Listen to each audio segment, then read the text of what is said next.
Hello Freya，我哋今次試下呢個字咯喎。佢咧有3個音節嘅，我用藍色線間好咗啦。一開始就係 stress 噶啦，高音大聲嘅。咁我哋逐個 IPA 試下先啦。係啦，佢係 sorry，第一個好似 T 嗰個 IPA 咧係一個 voiceless consonant 嘅。係啦，舌尖咧可以頂住下邊門牙嘅後邊條脷，即係條脷咧有少少。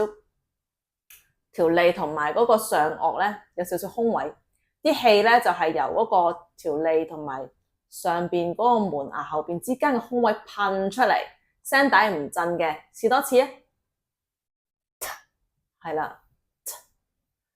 咁我個人喜歡咧，我就係中意將條舌尖咧少少頂住下門牙嘅後邊嘅，跟住就噴氣。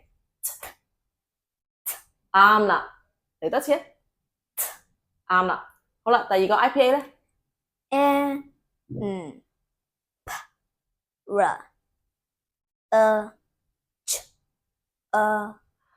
Freya 第二個音節咧，好似有少少難度。第二個音節你試下先好唔好啊？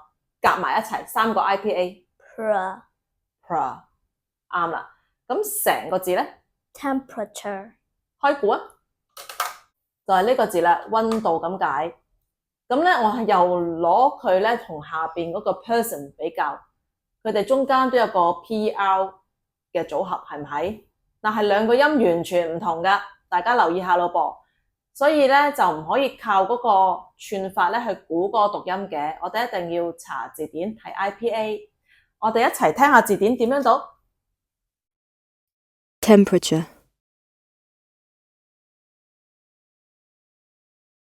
中文通常翻譯成溫度或體溫，比如天氣的溫度或人體的體溫。The temperature dropped suddenly last night.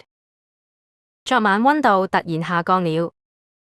The doctor measured her body temperature. 醫生測量了她的體溫。